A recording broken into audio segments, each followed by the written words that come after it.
Pickaxe. Welcome to the Chance Encounters podcast. We've been running board game cafes for about 6 years now, from hen-dos to family reunions, first dates to breakups. We've learned how to find the perfect game for every situation, and now we want to find a fresh challenge. Every week we'll be inviting a guest onto this podcast to put our board game knowledge to the test. They'll come armed with an abstract and absurd scenario, and it's up to us to figure out what that situation calls for and recommend a game that totally sinks their battleship. Whoever's recommendation our guest loves the most will score a point, and at the end of each series, one person will be crowned our Titan of Board Games. I'm Richard Scarsbrook. I'm one of the founders of Chance Encounters. I've been with them, obviously, for about 6 years now, since we opened. It's been an interesting ride. I've learned quite a lot. And I love Takedo. So I'm here with Ben. Hello, I'm Ben from the Yogscast.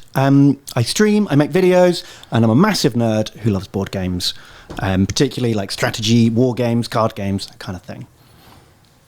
I'm Dickie Jordan. I've been with Chance Encounters for, like Richard says, a long time now, about 6 years. I'm just an enthusiastic nerd who's managed to turn it into a career, and I like Race for the Galaxy. Our guest this week is none other than Yogscast Daff. Hello, I'm Daff. I don't know what I do really. I do a lot of different things. But I work for the Yogscast, and I'm the,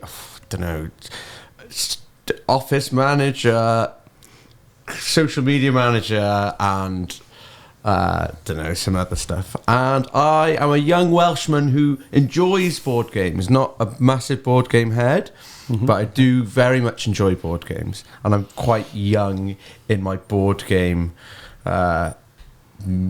enthusiasm. I'm still being introduced to so many new board games. So. That's perfect. That basically just means that everything is interesting and new and shiny. Being welcomed to the fold. Yeah. Absolutely, yeah. Whereabouts are you on the actual purchase of board games? On the purchase of board games? A lot of people who are introduced to the hobby either get very enthused early on and they end up just buying all of the board games they can get their hands on, or are you a little bit more careful with what you're playing, as it were, at this point? I'm not going to lie, I've never bought a board game because I went to the Chance Encounters before, actually. So I don't need to buy any of those games. You should buy a couple of beers. Perfect. I work in the Yogscast office. We've got board games. We've got too many board games. We've literally got boxes of them down in the basement. And my good friend Mike, who introduced me, so I'd not played any board games other than Monopoly and I don't know, Connect 4. Is that a board game? Probably. And I got dropped. My mate Mike said, do you want to play this game called Twilight Imperium 4? That was your first game. Man, that's the next stage, right? And he was like, it's a big meaty game. And I was like, yeah, go on, that sounds really fun. And I had to get up to watch the rugby the next morning at 6. We were playing for like 16 hours.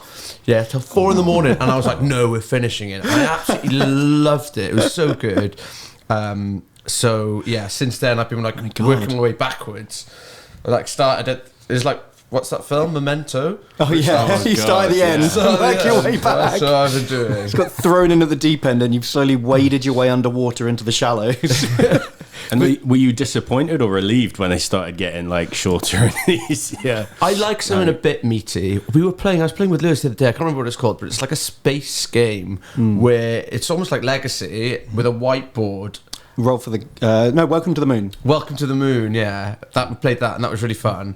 But I do like something with a bit of meat to it, a bit of chunk. So the first time I played Twilight Imperium, I was playing the Barony of Letnev, who are bad guys. He started the whole war, and my mate Dave, he's a nice guy, really good friends, and he was like, can I just pass through? And I was like, I'd love to, but I'm the Letnev, aren't I? I can't let you through. I need to just fight you. So I do like something with a bit of role play and with a bit of meat to it. So based on the meat, are you more of a, if it's below 10 hours, then you're just not going to play it? It's not enough for you? Yeah, 10 hours is pointless. You might as well just...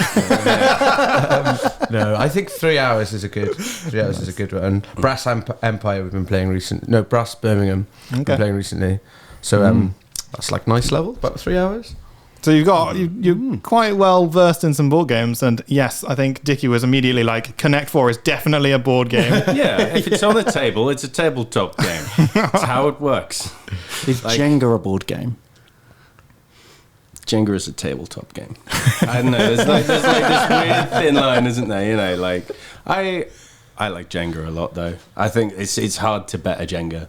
Like I struggle to think of a dexterity game where I'm like, I think, you know, simple is good. A little elegant. Yeah. Don't get me wrong. We play it every Jingle Jam. Well, we play our own homemade rules called Benga, which is the vastly superior block tower building game. Other inferior copies are out there, but yeah, it's great. I'm not disparaging Jenga. I'm just where do you draw the line? You know, what's a board game? I guess it's just a game you play on a tabletop and you enjoy it. Why not? It's a board game. Sure. Yeah, for sure. Like that seems to be the rule we go with at the cafe.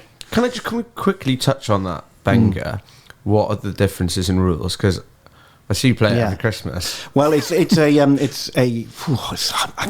living game that evolves over time. So I think the current edition is like 78-page rule book. Serious business. I wouldn't bore you all with the details, but one of the key differences in Benga is that when you're moving, you're allowed to touch the tower with one hand. Well, as many fingers as you like, right? So if you are pulling a piece out and the tower's starting to wobble, as long as you can keep hold of that piece, you can use your other fingers to like stabilize the tower and twist it and balance it, leading to some much more precarious... You can play for a lot longer that way. And quite a few times it's just been about to tip, you've quickly caught it, and then you've got to try and rearrange the bricks with your thumb while holding onto the brick that you've removed. It's very tense. It sounds like when kids like come up with games and it's like, all right, that's the safe zone. How can we break this game to make it last even longer? Yeah, absolutely. No, I'm relieved actually, because I was like, it's not one of these ones where you write on the pieces, is it? Like I am old enough to have been to a lot of nerd weddings now, and so many of them have the Jengas where like you have to, as a favor, you have to write like best wishes on a piece. I find it sacrilegious. It's awful. How many people are going to have your Jenga like that? A board game based wedding and then be like, we're going to have Jenga. Jenga is the one that we want all of our family to know that we play. So every Christmas they can give us the next holiday version of Jenga. Yeah, they've just got 16 copies of it. Exactly. See, you want Twilight Imperium. That's what I'm doing at my wedding. Exactly. The wedding just goes on for many, many hours, and it's all because of the Twilight Imperium. And then does everybody then end up being clans? Are they playing each table as a certain... Yeah, each table's a different faction. Yeah. Yeah, you theme them up, right? Where am I sat? Oh, Letnev. Like, the amount of things you could say to relatives you don't like with a Twilight Imperium, like, table plan. Yeah, so you're all playing. You're all playing. It's fine. But Twilight Imperium has loads of different races, and some they have like lion people, etc. At this point, would you see people cosplaying? Would it be you have to bring your own main? Well, yeah, you have to be putting effort in. Yeah. If you're Hakan, you're dressing up like a lion. Or you can bring a lion with you, whatever. Today, we're not just here to chatting with Daff. What we're here to do is come up with that scenario. So, Daff, what have you come prepared with? So, do you know that famous picture of all the workmen, the construction men on top of the skyscraper when they're eating lunch? Yeah.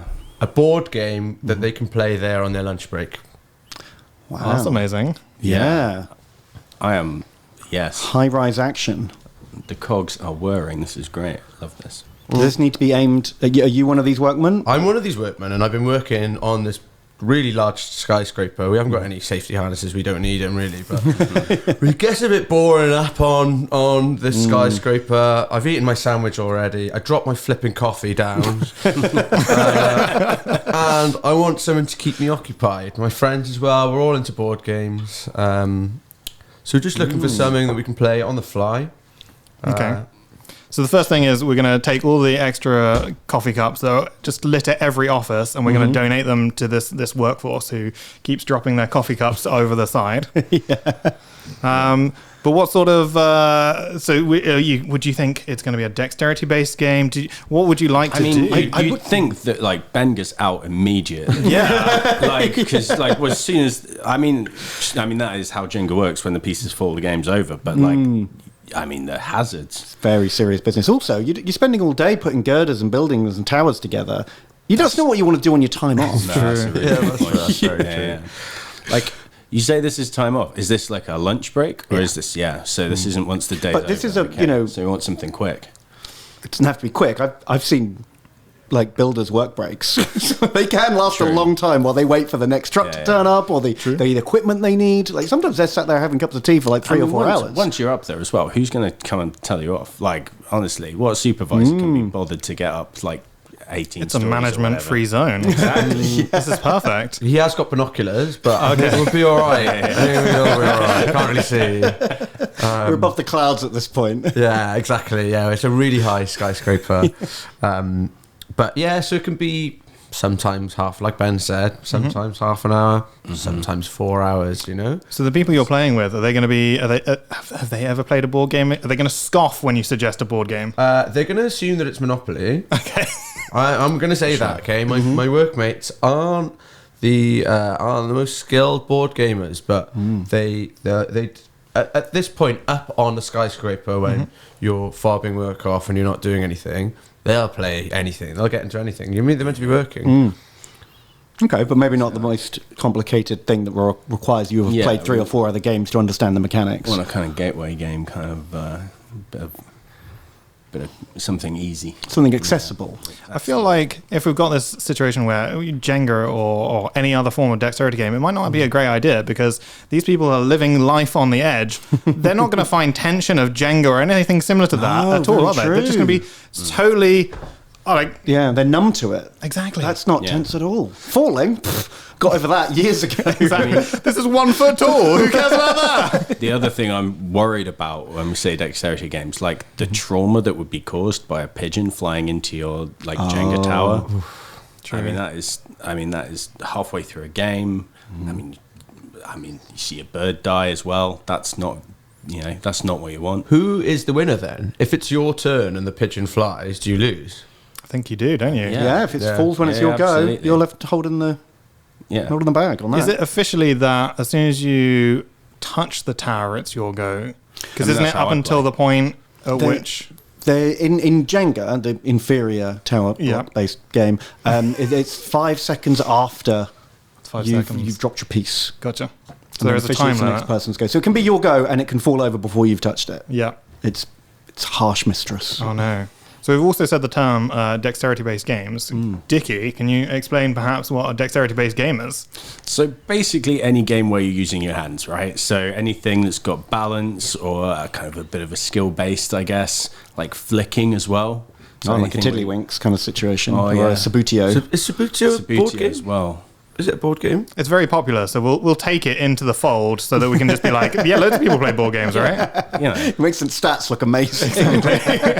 How many board games have you played? Well, I've played Sabutio about 100 times. Does that count? Yeah. And Monopoly.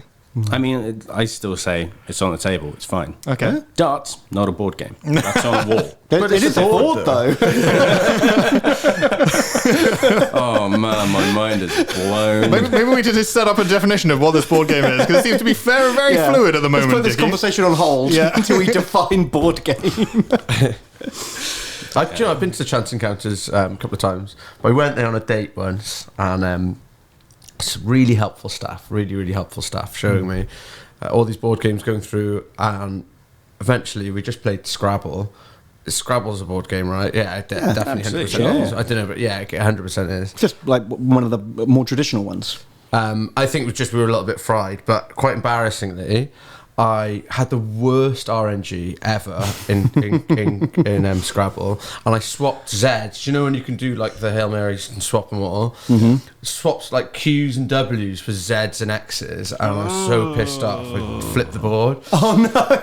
And one of the Chance Encounter staff came over and like, oh, is everything okay? I was like, yes, it's fine. So I think no Scrabble. If you can put a complete any word games, I don't fancy, because you flipping a board on a skyscraper, you're never getting that back, are you? No, I mean, this is a good idea. Like, are there any other like instant turn-offs in board gaming for you? Like anything else that's like just no? I think D&D. is something I've not played before, but I'm not sure. I think it would take. I think that's like next level. That's this a bit intimidating. Well, this role playing, like, oh, Dave, I'd love to bound the Letnev, and then there's Dave being like, let me come through, and then me going like, fuck you, Dave. So if you have to provide your own cape and sword, then maybe that's a no. Yeah. Okay.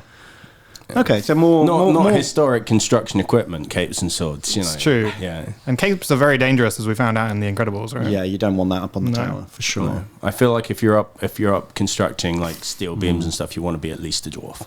But it feels like Yeah. if you're able to go in with a bigger hammer, a war hammer per se, then you might get some extra cred with the guys. You'd get more done, wouldn't you? Smashing it. But I think you're right. I think like RPGs historically not massively popular with construction workers. Do you know, think? not super I don't know. accessible. I think. Like, I feel like there's a bigger barrier to entry. Like, showing someone how a board game works is quite different to. Now you have to imagine this whole world I'm going to describe to you. Like, that's a whole different kind of level of buy-in. Well, I think that board D&D is now cool. It's become cool. Same with gaming. You know, gaming was never cool, and now it is. So I think Stranger Things helped, and just how much more mainstream it is. But yeah, it's not as accessible, and I think you need a good group of people. And I think my friends growing up, I could never play D&D with them because they'd be like, "Oh, this is lame." But yeah, I think it is just that next step of actually RPing. You kind of have to take it a little bit more seriously. So yeah, the construction lads. So you'd perhaps be a little bit surprised if one of them came up and be like, "Oh, I'm actually a level 16 elf." Okay, no worries. So we think your friends, your work buddies aren't going to be into that sort of thing. So we're going back to the regular sort of board game. Do we want a board? How often do you flip board games? Is this a trait with you, or do you prefer, or is it just when you get particularly mad? I think Scrabble is something that I'm normally good at.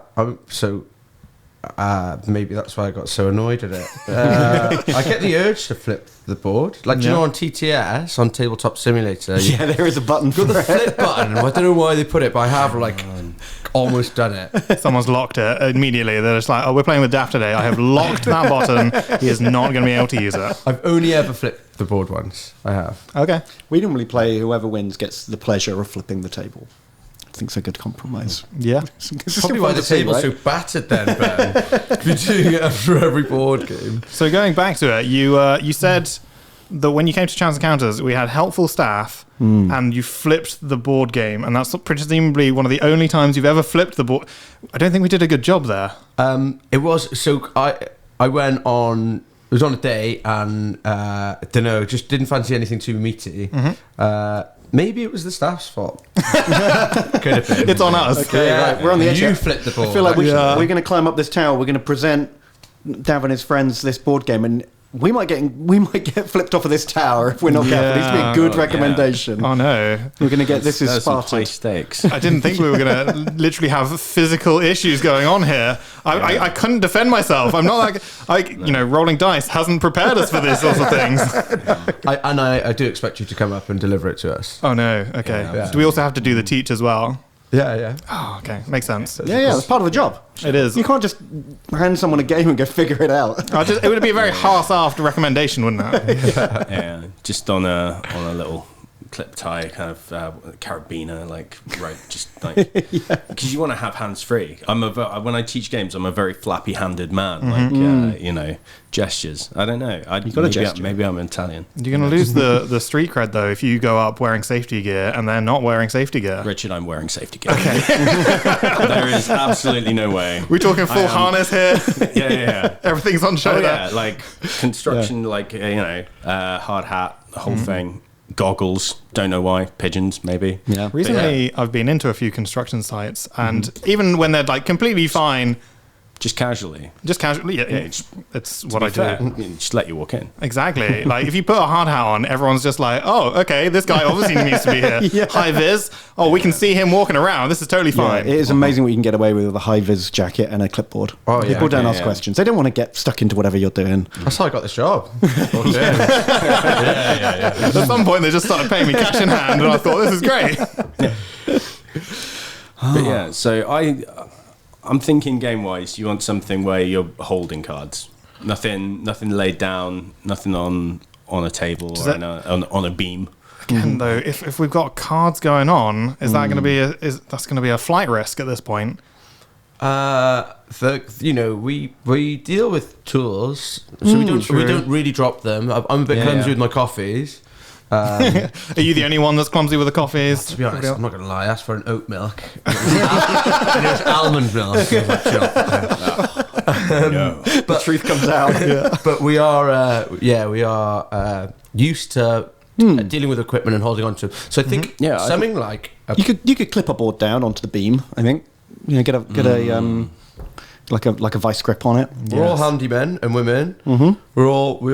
We can build things. We can build like a little platform if we need to. Mm-hmm. We got nothing better to do, like work. Yeah, still waiting on that crane. So, what would it be like? How windy would it be up there at this point? Like, we've just literally had a storm, so I'd be really careful that safety would be an issue. But these guys are they know their business. Exactly. Yeah. It might be a bit windy though. If something a bit too puzzly. Not a million pieces. Not tokens galore. Hungry hippos. Maybe not. I mean, that would have an unfair advantage, wouldn't it? Because there's always going to be someone the balls would just be coming straight for their hippo, and they'd just be like, "Oh, I'm just winning everything at this point." You'd have to do a bit like tennis and have to swap around. Exactly. Okay, I think I don't know if it's the best idea. I've got an idea. Do you want to hear it? Yeah. Okay, so there's a game I played last week. It's very it's called Liberation, and it's called a wallet game, and effectively it's the size of like a business card. A little fold-out plastic wallet with like 20 cards in. And it's very component light. There's no dice, there's no tokens. There's just 12 cards and a board made out of 4 cards. So the board is randomized out of these 4 cards. You could clip those down. They're not moving all game. That's easy enough. So it's very small. You're talking about like a 6-inch square that you can easily fit between you on the girder. And the theme of it is really, really relatable. It's one player is like the evil empire, like from Star Wars, and the other player is the insurgency, trying to like overthrow this tyrannical empire. So the Empire's player's job is to conquer the galaxy, spread out and hunt down the rebels. The rebels' player is to hide and eventually get enough support to last long enough to win the game. But it only takes half an hour a game. So you can fit this in your lunch break, and you're not carrying a big box around with you. You just got to slap it in your wallet even. It's absolutely tiny. You can play it, and if you've got more time, you can swap sides, play a second game, spend an hour on it, get to see both sides of the coin. Mechanics are really straightforward. It's just, it's like, it's kind of a memory game in that there's maybe 12 planets, A to whatever the 12th letter is, K, M, L, one of those. It's around there somewhere. You'd have to sing the song. I'd have to. And who's got time for that? So the rebel players selects one of the cards, puts it face down. That's where their secret base is. And they've basically got to play until every time the deck runs out, that's the end of an act. It's 3 acts. If they're still alive at the end of the 3rd act, they win. So the Empire player is drawing cards, but every time they draw a card, that's making the game get closer to ending, but it gives them more information. They don't have to draw cards, and they have to start remembering which planets they've seen go into play, which ones they haven't seen yet. Each planet has a special ability, so they can spend their card to like conquer more of the galaxy or to send spies out, but every time they use a card, they've got to draw more cards, thus running down the clock faster. So it's a kind of a resource management / memory game, cat and mouse, hiding hidden base game, and like I say, it takes half an hour, takes up no space at all. Why not swap sides on a longer break? Okay, I like the idea of it. There's something nice about, because that's the problem with the meatier games, the 3 hour. It always happens. I always play with people who've played the game before. So about an hour into that 3-hour game, you think, oh, that's what I should have been doing all game. You're like, oh, okay, that's like, and it's annoying because you have to finish the game. You have 2 hours to finish it, and by the time you play it again, you've completely forgotten. Me personally, I've completely forgotten. So there's something quite nice about a half an hour game where you can play it, figure it out, and think, okay, cool, I know what I want to do next time. Because sometimes when I'm teaching a complicated game, we all agree that we'll play for about 30, 40 minutes and then we'll just start again. Because everyone has that feeling of like, oh, it's taken me half an hour to really understand the mechanics and everything I've done is wrong. You know, I've bought something that's actually an end game thing that's giving me victory points. I should have bought the thing that's going to give me more income or whatever it is. And everyone's a lot happier if we've got the time to do that. So yeah, I know exactly what you mean. When you're trying to teach someone who hasn't played a lot of games, dumping them into a 3-hour game where they're going to be kind of miserable after an hour because they know they've done everything wrong and they're so far behind. It's not the best intro. It sounds like a great idea. That's actually something that we definitely need to do. It is like the high level version of like a practice round, isn't it? It's great. Like I do it with a lot of my games as well, and like certainly when I'm playing with like people who are new to games, practice round is like one of these things that outside of the world of board gaming is just the norm. Like so many of my friends expect a practice round. Like I'll be like really deep into a game and like being like, right, and I've got my next 18 turns planned, and then they're like, no, but that was the practice round. Surely, no, you've got to stop. Like, if you don't know that's what's going on, that's upsetting. It's crushing. But like, no, I think something like that is sensible. Like, and I know a lot of people who teach games at cons and stuff. They'll do that intentionally. They'll like pretend like they're not going to have, and they're like, now you understand the rules, now we play properly. Like it's a really good way of doing things. It's a great idea. I've never done it. I've never even heard of it really. And it can be, when you're playing a game for the first time, especially with proper board game head, some people, I won't name any names, but but some people can kind of pressure you into taking your turn quicker, and so you just rush. You're like, oh, I guess I'll just do this, and you do some really stupid decisions when you don't, when none of your cards or anything has synergy, and you're just kind of like sat there waiting. So practice round is a great idea, but the beauty of this game that you've pitched to me, what's it called again? Liberation, yeah. Feel like I've definitely heard of it. I haven't played it.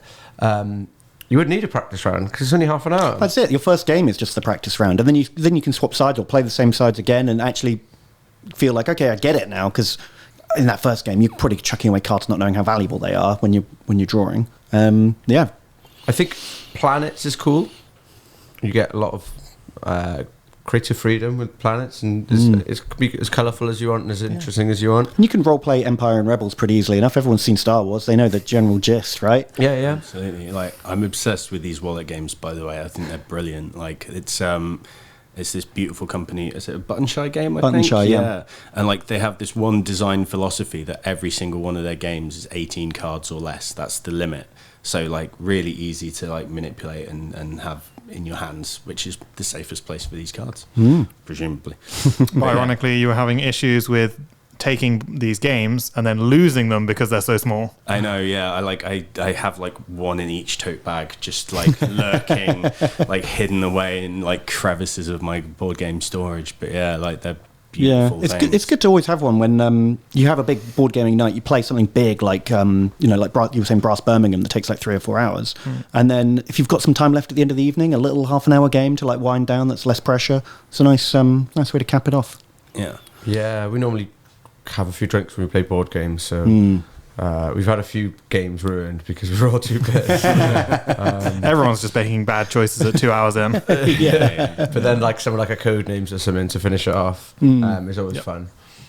I've seen Codenames on a number of TV shows recently as well. Oh, really? Yeah. There's literally, I say that and immediately forget the name of it. There's but I mean they're everywhere. Did you see Wingspan made it onto Corrie? Really? Yes. Yeah. Oh my God. Massive. Like they were like, I fancy playing some board games this afternoon. I think Scott wants to play Wingspan. It was great. Like, whoever it was that pushed for that, they'd have been like, no one knows what this game is. Here's Wingspan. It looks really pretty. And then they get on. They're just like, yes, I can't believe they accepted this. They weren't just pulling out Monopoly or Scrabble or any of these. My God, that feels like a watershed moment for board gaming. Yeah, that's like the most mainstream you can get. Absolutely. It's one thing seeing like Codenames and or Catan in the back of Big Bang Theory, and you're like, oh, I expect this. But like Corrie, I mean, it was jarring. Yeah. It was like a wow moment. But yeah, it was great. But then, you know, people who don't like board games, like Monopoly, or like Risk even, but Monopoly is like the game that every family has played. But, and no offence to any Monopoly lovers, Monopoly is a bad board game. I personally think it's a bad board game. I play with my best mate Jim, who is... he's got a degree in accounting and he's great with numbers and he always fucking wins. He always wins. Have you read the rule book? No. No one plays the actual rules of Monopoly. That's the thing. Everyone's got their own house rules. It's bizarre that I don't know why that it's the only game I've encountered where people just make up the rules. Yeah, it's a situation where people are taught. It's almost like an inherited knowledge at this point. Yeah, it's like an oral tradition of Monopoly. Yeah. So it's always your parents or somebody else is teaching you, and you're just like, okay, I've never read a rule book. In fact, did they even include it in the game? Yeah. Well, it probably got lost 20 years ago. Like everyone's version of Monopoly is so battered and handed down from like their grandparents or something. My family actually got into a big argument with another family up the road who they were playing Rummy Cub with, and it went on for years when they were disagreeing about a very specific rule that was going on. It turned out that they had two different copies, and each of them had they had the right rules. Oh wow! But the rule books were different. Oh my god! So I wonder if that's ever been the situation with Monopoly. But there's a bunch of situations where a load of people going like, yeah, no, that's not the rule. The rule is that I do this and I win. You know. And yeah, exactly. We always put all our money in free parking, all the fines in the middle. Like, why don't you do that rule? That's a really fun rule. It also breaks the game rule. Yeah. Oh, no, I don't know. When I was a kid, I really enjoyed playing Monopoly. And then I got older and I played other games and realized I didn't actually like it at all. But I genuinely think Monopoly has done like so much harm for people getting into board games. There's probably a lot of people who would love board games, but they played Monopoly and they were like, that sucks, and then they've never looked at board games again. And that's the annoying thing is that if you can spend, how long does it take? 2 hours to play Monopoly? Oh, sometimes longer. Yeah. It can just go on and on and on. I heard it's about 16 hours recently. But what, really? Okay, go on. But if you can spend 2 hours, 3 hours playing Monopoly, you can spend 2-3 hours playing another more fun board game. So yeah, I'm glad that they didn't use Monopoly for. I babysat some of my friends' kids the other day and got them into what I call board games, like the stuff that we like, and kind of playing lots of like dexterity games with them and like games with the toy factor, and then they've gone back and they still want to play board games, but all my friend has is Monopoly, and this little girl, bless her, she playing Monopoly with her mum and she just won't let it end. She's like, oh no mummy, you're bankrupt, here, have some money. I'll help you out, mummy. Like, when does the game end? Like, it just doesn't. How do you see this happening? Money, terrible. So I'm being cursed by my friends at the minute. I actually have a significantly lighter recommendation. A lighter recommendation than Absolutely. 18 cards? I've got 18 cards in 30 minutes. I'm leaning into this, what is a board game? Okay. Where does the tabletop line finish? All right. And I think for up there, I think Clask is a really, really good recommendation.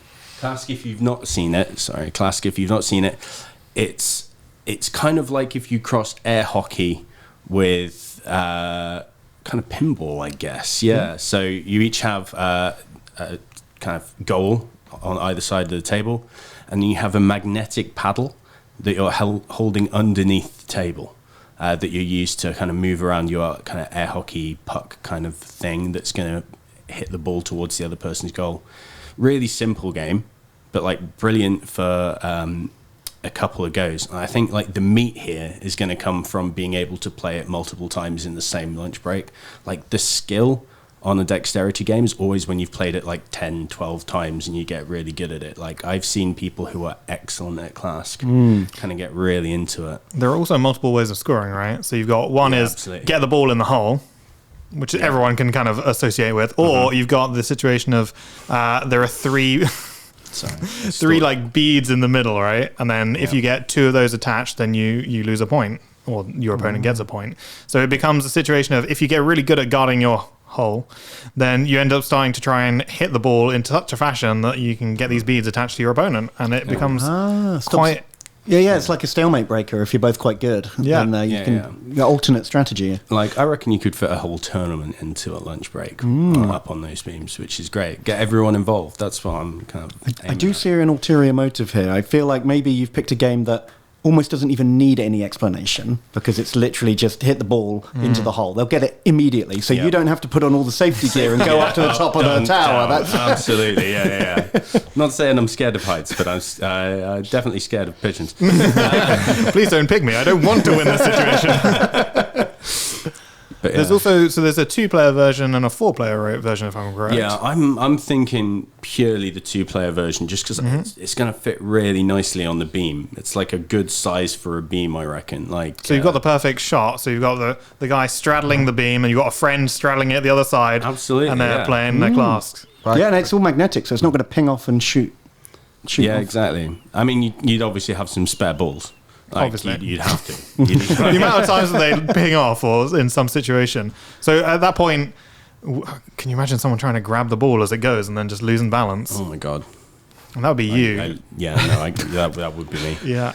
In any situation, I'm always the most likely to die. I'm an incapable man that has spent far too much of my life learning about board games and nothing else. I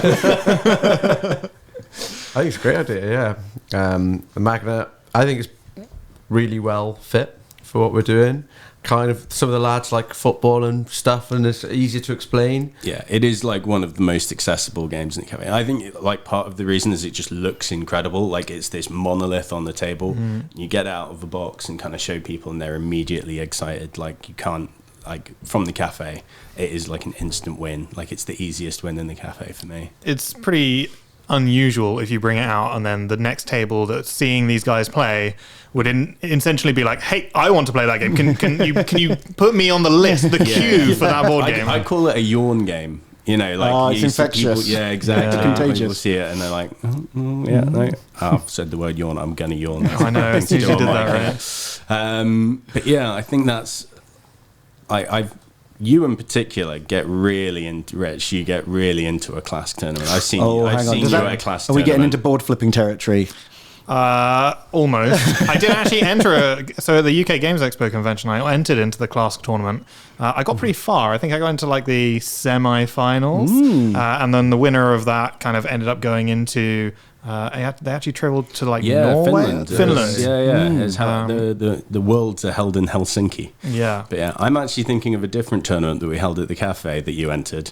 Oh, what would that be? And then he has no memory of this. happened to like I think you got to the final, and like my memory of it is just you in the corner being like, everyone's going to think it's fixed. Everyone's going to think it's rigged. I literally remember that. That was a situation where I was like, is it okay for the owner to be playing in this tournament? And then I was just like, I can't win this. I can't win it. If I win it, do I then give it to somebody else? But then do I bequeath them the crown? Yes, or I've essentially given myself a trip to Helsinki at this point. Yeah. Exactly. Did you throw it? I didn't throw it. I actually just lost because they were better than me. So it that's felt the perfect good. solution. There's some relief there. Yeah, absolutely. So what you're saying is you tried to give yourself a trip to Helsinki. I did. I was like, you know what? I could do with a holiday. I think it was the early days of the cafe as well, so I had no money. So I was just like, why not have a trip to Helsinki? That'll be fine. It's not as easy as it looks, definitely not. Because we had a copy in the office. Yeah, I don't know where it went. I've seen it around for a while. But yeah, it's really fun. It's really colourful, really easy. And I can see maybe some board flipping.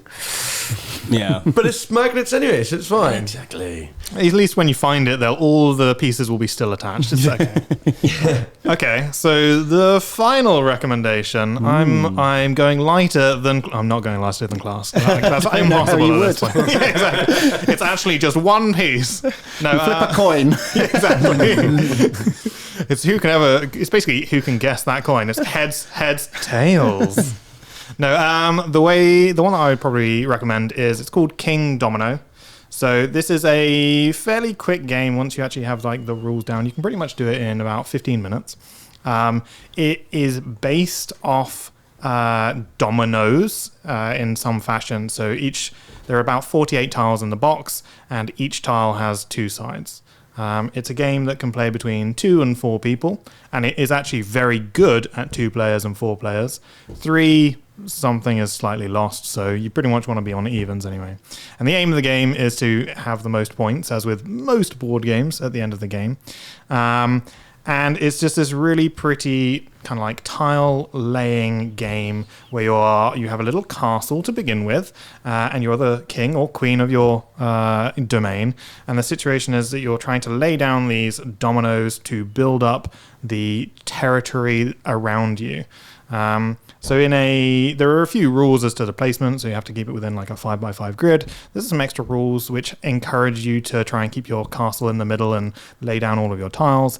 But it's played over a certain number of rounds where if you take the really good tile, then it means that you're getting to pick last in the next round, and you play over a series of these picks where you're going to be each time taking turns in trying to select one of these tiles, and it's beautiful to kind of see your surroundings being built up. It's very simple. I've played this with like an 8-year-old, and they totally got it, and beat me as well. So, but it's colorful. It's a small box game, not quite as small as a wallet game, but it actually is quite easy to take around, and you could probably even pull it out of the box, stick it in a small bag. It's quite versatile. So I'm just wondering now, how are you building the blocks? Like, is it laying flat? Are you building them up? So this is flat. So it's in like a grid. It's called 5x5 grid because each square represents like a one thing, and you're playing it down onto the table, or probably wouldn't fit onto a girder. You'd probably not be able to have I think that. it'd be close. I think actually, Yeah?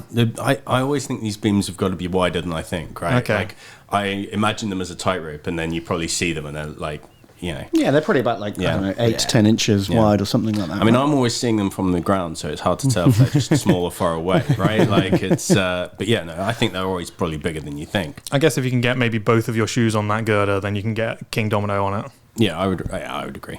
So it's really great, and then you score based on there's crowns and the number of contiguous words. It's but basically, a really unique scoring system. Yeah, it is, like, but it's also lovely. really obvious when you kind of get to exactly. it. It's a very visual game, and I think something that leans into a game that they've already probably played before means that it's not a huge learning curve.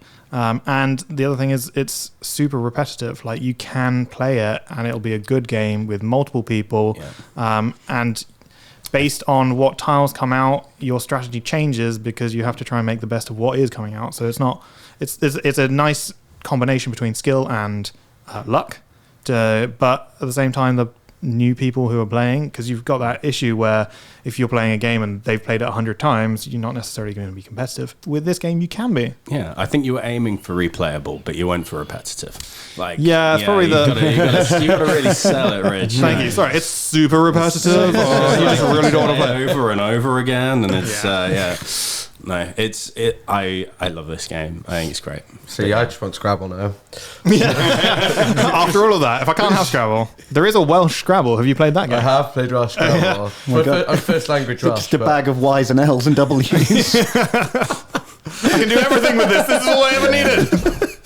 Do you want to play sometime? Yeah, this is definitely I just have to trust you every time. I kind of would love to play Welsh Scrabble as someone who knows no Welsh at all. Just guess. Like, if there's enough L's and enough Y's, I'm probably somewhere around the right answer there.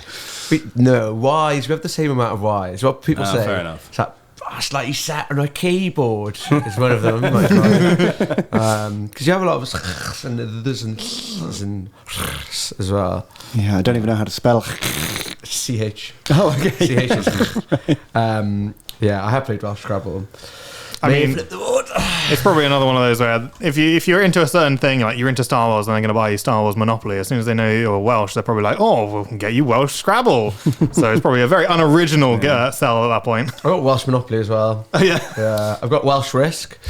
I mean, the other thing, King Domino's just come out with Dragomino, and like that's what's more Welsh than dragons. Oh, there you go. So I'm helping you out. I shouldn't really. This is great. Yeah, no, Yeah. I go for the Welsh one. Yeah, okay. Honestly, yeah, I'll take it. It's a little bit unfair. If I ever meet anyone from Wales, I immediately love them. Yeah. Like, away from Swansea, I'm like, yes, come here, mate. So that maybe, but yeah. So what is it? Dragomino. Dragomino. Same, but with dragons.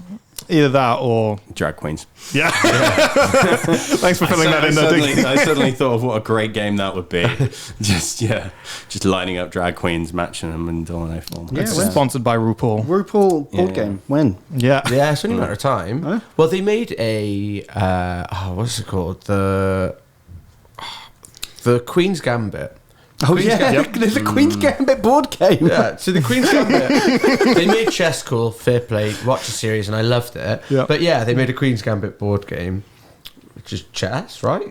Well, apparently it's not chess. That's the weird thing. I haven't played it. I don't know anything about it. It's not chess, but it is. It's like all chess pieces, and then you're essentially kind of moving bits around the board like you would in chess, but it's just different. Sounded like it was a cash grab from the get-go when you're like, oh, Queen's Gambit, that's chess. That's what everybody says. And they're like, no, it's not chess. And you're like, what is this? Why? Yeah, they have made a kit that you can change your Guess Who into Guess Ru.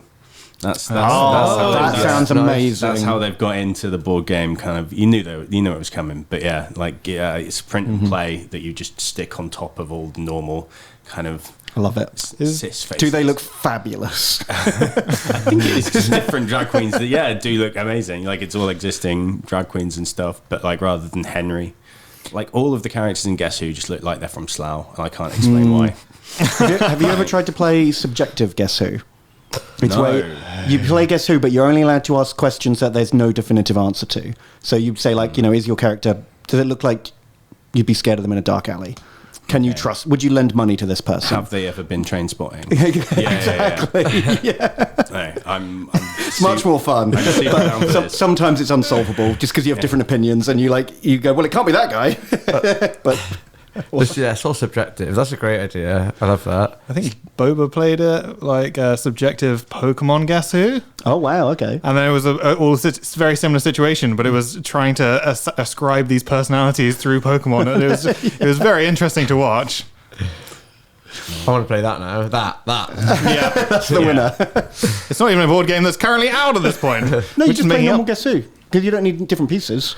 So- It's just an alternate home rule set. The King Domino, then, to go back to that, what's the scoring system like? Because I do like a nice competitive game. I'm quite competitive. How do you score points? What do you do? So if you imagine that there's about 5 different types of territories. So you have like your fields, you have your sea, you have, I think it's marshland, and each one you will score for each area of contiguous, so adjacent, that you can kind of line up with each other orthogonally. It's lots of different words, but basically if they're touching, you can score it. And then you score based on the number of squares in that area times by the number of these crowns that are on some of the tiles. And then that's literally it. It's just areas by crowns, and that's whatever multiplier is. How many squares you've got multiplied by how many crowns are in that area. And you just do that for your entire territory, and then whoever has the most wins. Is it kind of like Tetris-y in a way? Yeah. So RNG, and depending on the board and what comes up and where the crowns are. So the RNG is mitigated based on the fact that you're able to pick. So each round, there are 4 tiles available if you're playing with 4 or 2 players. And what will happen is you will take your little king or queen and you'll place them on one of those tiles, and that's essentially like Bagsying it. And then what will happen is you're going to bring out another 4, and then you're going to move your queen onto the next tile. But what will happen is each tile is numbered between 1 and 48. The lower number, so 1s, are theoretically worse, as it were. They might not have any crowns, they might be just generally lesser scoring or a more common type of terrain that won't score as many points. And what will happen is the person that has their piece on the lowest numbered terrain tile, essentially, is the one that goes next. And so you'll kind of go through, so everyone will pick their next tile, add it to the board, and then you're able to control what piece you're getting and when you get the next pick. So there is a bit of RNG. So basically, if you're going for the good stuff, then you're getting last pick of the stuff next turn. So like the better stuff you get kind of balances out with then other players getting opportunities, which is great because I am a big proponent of sitting on the big numbers and then cursing the player next as they take everything I want from the next turn. Absolutely. Yeah. And you need that kind of I can't catch help up. myself. You need the catch-up mechanics as well, and if you need to just catch up, you don't want to be taking any risks, so you can just take the fast options. And because everybody knows what's on the board, there's no like hidden information.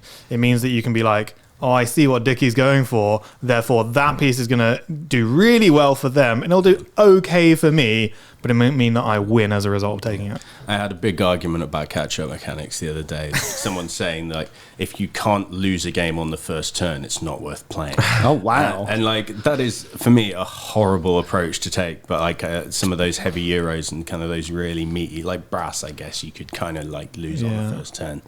But, like, that puts the living fear into me. Well, yeah, especially for a long game. I don't want to play for 3 hours, make one mistake, and be done. Oh God! And then you're just a passenger. Like this is the worst feeling. It's just a waste of time, isn't it? That's the thing with Monopoly. There is a winner, and there's a You can loser, see it. you just have to sit and take it. And same with risk. So I don't know about risk because whoever's got the most troops is going to win, really, and the most territories. And that's what I love about Twilight Imperium. And I promise I will stop talking about Twilight Imperium. This is sponsored by Twilight Imperium. Buy yours. No, so send me one, please. it's not about. So one of my friends, Eddie, he's from Liverpool.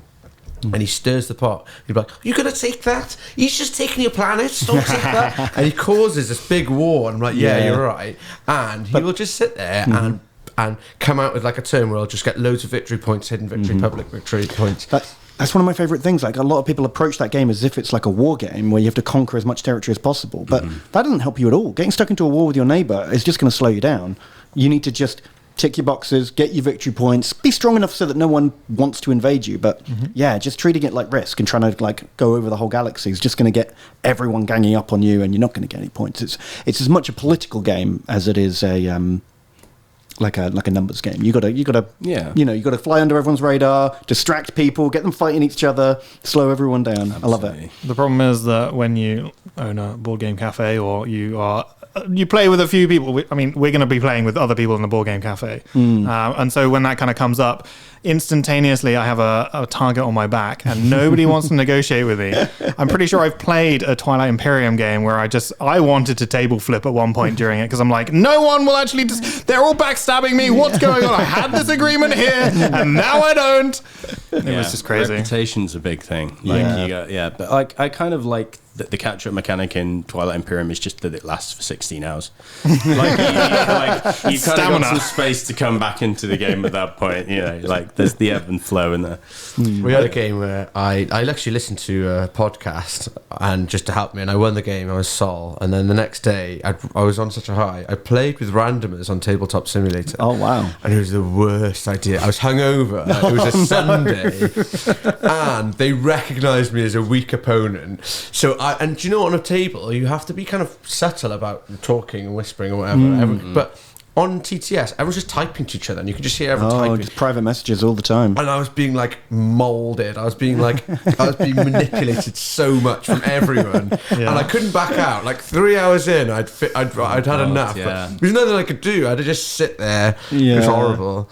And that is one thing as well. What I love about board games is the social element of it, and maybe have some food or have a drink or whatever with your friends. And I do, as great as TTS is and was over lockdown, I do definitely prefer playing games. Yeah, there's no substitute to actually playing it in real life. Yeah. I was having a conversation with Frank, who creates Isle of Cats, actually. Oh, cool. He was talking about cooperative games and how there's something lost on something like TTS, so that's Tabletop Simulator, or Board Game Arena as well. Because if you're playing a co-op game, it's all about that social aspect, talking to people, trying to figure out what your next move is. But if all you're doing is staring at a screen and you don't get that social feeling, then why are you playing? It's not the same experience at all. No. It's a lot easier to duck out or to like tab out and you're doing something else. And like I've played with some people, I won't name any names again, but I've played with some people who the etiquette of board games is when it's not your turn, you're figuring out your turn. Yeah. And then when it's your turn, so we played, what's the Alien game where it's on the alien ship? Oh, Nemesis. Nemesis, yeah. So we played Nemesis, and each turn should take 3 minutes, and some people were taking half an hour on their turns. That's not a game where you have to do a lot in your turn. Like, that's ridiculous. And it'd go round to them, and they were like, "Oh, it's my turn," and they'd be thinking for 10 minutes, and it's like the general etiquette is you figure out your turn, and when it's your turn, you can go, so it doesn't last for a zillion hours. And I think with Tabletop Simulator, people do they tab out. They They're doing something else. They're like, I'm just gonna make a cup of tea, or I'm just gonna go for a pee, all right, and then they just go on. So you just sat there waiting. Yeah. So yeah, but it's a lot better in person, isn't it? Yeah. Absolutely. I mean, there are a few games where you can take your turn, or you're waiting, you're like, I absolutely know 100% what I'm doing, and then the board state changes just before your turn, and that's like a regular thing. Yeah, that is frustrating. There are a lot of games where I feel like I've planned it out, but then something that was available to buy now isn't available to buy, and I've got to completely rethink what I want to do. The worst thing about that for me is the guilt. I'm like, oh god, now I have a long turn, and that is shame. The shame. The shame. Constantly like, I'm so sorry, I had this thing, but then now I don't have this thing. Especially if you like misunderstand it, and you're like, it's like a big turn, and it's like, no, you can't do that, and it's like, I we've all been can't. there. That's me in playing Brass Birmingham, because I can literally teach the rules. I know exactly what's going on, but with the implementation, I always forget that one thing where I'm like, oh, this is how I do it. I think actually Ben knows this as well. Like, here I'm going. They're like, no, can you just explain that turn? And you've missed this very fundamental issue that's going on here. Take your entire turn again, please. It's not very intuitive, Brass Birmingham. You just have to know. No, The worst we had, again, in Twilight Imperium was, I dropped one of my cards. I think it was like a secret objective or something. And I dropped it and I couldn't find it and I couldn't remember what it was. And we were looking for half an hour. It'd fallen into an empty packet of crisps. Which is a nightmare. But at least you found it. That could have easily been thrown away and lost forever. Yeah. Maybe you thought it was just one of the extra gifts that you used to get in like packets of quavers. We had a little salt packet. Okay, so I like the idea of that of King Domino, Drag Domino, even better. So back to Liberation. How is it? Have you got like an element of like bluffing and? Well, yeah, as the rebel player, obviously you've got this one card that's removed from the game that's your base. So you don't want to cycle through every card because eventually the Empire will figure out, hang on, Planet B, it's the only card I haven't seen. They must be there. So you have to hold on to a few other planets to keep them out of circulation. And there's certain abilities you can only do either adjacent to your base or a card that's in your hand. So you have to give the Empire some information about where you are based on where you're attacking from. So you have to be quite careful about not giving away too much information. So you have to get just enough attacks in, but don't attack too many times because then they'll know where all your attacks are coming from just by a process of elimination. So you're kind of like leaving a paper trail. Mm-hmm. Okay. What's the win condition then? If the Empire attacks the rebel base, they win. And if the rebels survive until all the cards are gone, then they win. Cool. I do like the idea. I just love the idea that it's just in my wallet. Like, I'm quite forgetful and I forget my lunch sometimes. I forgot my lunch today, actually. I made a minestrone soup. And yeah, I can just pop it in my wallet. It's really cool as well, the fact that you can just... there's sometimes when you're like, oh, I wish I had a board game right now. And this, like you said, there's Monopoly and there's nothing else. But to be able to whip it out, really cool. I like that idea. Cool. It's one of those where everyone always expects me to carry some form of board game with me. I'm like, I didn't bring a bag. Maybe I need to have more wallet games. So, do you have any board games with you right now? I don't, but Dickie does. I always travel with board games. Like, if there's a silence at a point, people just look at me and be like, what do you want us to play? I was literally at a wedding the other day, and I was wearing a kilt, and they were like, what have you got in your sparring? Oh, I've got Nessie's Tridentity, and I've got this game, and I've got another one. I like that you've got a Nessie-themed game for your... In the kilt. In the kilt. Like, you've got to keep it thematic. Yeah. I'm all about immersion in games. Wait, do kilts have pockets? So you got a sporran right? in front, which it's. I can't stress this strongly enough. It is not a purse. I feel like the fact that you have to say that when no one asks. I mean, you've got Welsh and English around the table. It's not a purse. But yeah, so like there's room enough for keys, phone, and a couple of board games, which is great. Like, what? So did you take? Did you have it in that bag? Yeah, in the not purse. In the not purse. Yeah, sorry. I love that. I respect the commitment. But yeah, it was a wedding. There's always time between courses and stuff.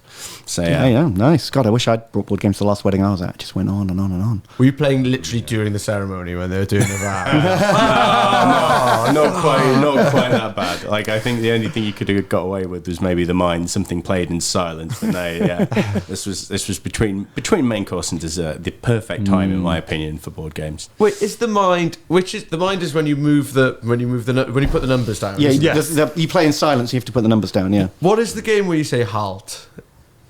And you go, oh, I don't know. You're putting things down and you say halt to stop and you go halt and then you put one down.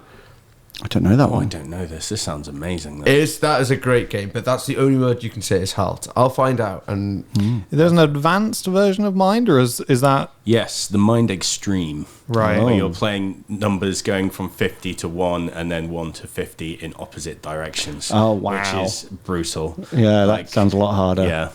It's too intense for the likes of I. It's a great game though, and sometimes you're like looking at it. Sometimes someone's like giving you time, saying numbers like 7, because the mind it's like you're going up in numbers and you don't know what everyone's got. Yes, if anyone plays a number out of sequence, the game ends. So you'll have to.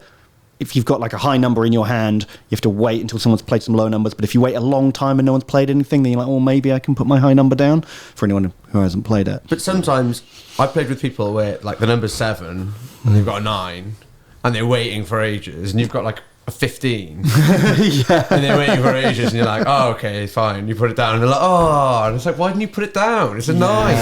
It is amazing how differently people can get out of sync in that game. Yeah. Like, I've seen it too many times. Like someone waiting 3 seconds and playing a 73, just like the panic and fear in their eyes. You maniac. Yeah. But you do as a group, get in sync after a couple of games. It is quite amazing how it can get everyone on the same wavelength quite quickly. I would almost say, though, it's not a board game for board gamers in some respects, because whenever I've talked to some people, they're like, yeah, but all you do is everyone just counts in their head and then you start laying down cards, and they try and gamify it, and you're like, that's not quite how it works, and that's not going to be how you solve this. Don't try and solve this game, just play it with the other people. We're really getting into these terms now, like, because I've got a friend that says it's not a game, it's an experience. It's like, what is tabletop, what is board game, what is experience? Like, We've got homework to do. Separating these out, yeah. That's we'll have that answer at the next pod. But yeah. So I had a mate when we were playing Nemesis, and he was insisting on counting through the cards and seeing and figuring out the odds of getting a good card. And it's like, well, actually, there's probably a 37% chance of me, and it's like, just pick a card. Just pick it up. This is why he was taking half an hour on his goes, though, right? It was. I just literally said I'm never playing board games. I hope he's not listening. I've said it before, but maths is the enemy of fun. Yeah.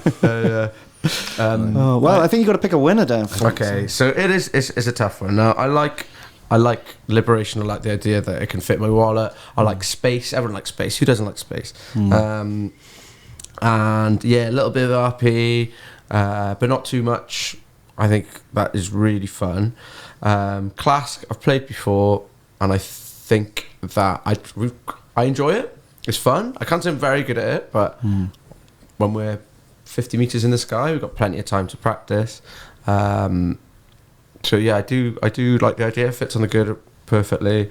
And King Domino, the competitiveness and the replayability. You mean the repetitiveness, right? Sounds great. It sounds like something you can just session and it won't get old. So they're all good options. I'm going to have to go with Clask. It is, for me, the perfect game, the perfect option. That it'll fit perfectly. It's magnets. It's great for people. You can have tournaments. It's something you'd want to play on your lunch breaks. I think it's completely fit for purpose. I think if there was a campaign to try and, get people who work on skyscrapers into board games, Clask would be the face of it. Nice. I can see them being up there, having a beer and playing Clask. Oh, for sure. Yeah. It's unfortunate that Dickie now has to go in his best safety gear and teach us the hutch heights. Yeah. Good luck. And just go up and pull the spare balls out of my sporran as well. That'd be great. Yeah. Yeah, you're going in a kilt, right? Yeah.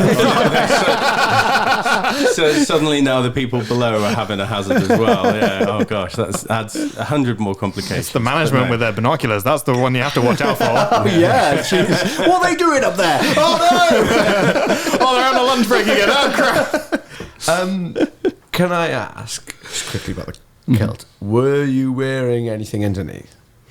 Well, much as if there's a line between tabletop and board games, there's a line between kilt and skirt, and I'll let you work out the rest. That's really the only difference between a kilt and a skirt, right? It's all in the pleats. And with that, I think we are done. So thank you very much for coming on, Daff. I won't be inviting you back again because you didn't pick my board game. But beyond that, I think today's point goes towards Dickie. Well done. Well done. Cool, thanks for having me on. Yeah. Had loads of fun. It's good to have you. Thanks for coming, man. I'm going to play all of the board games that we mentioned and Twilight Imperium 4. Again, you weren't burned by the 16-hour trip, so that's pretty great. No, I had a really good time. Thanks for having me. Thank you for coming on. All right. Bye. Bye. Bye. right.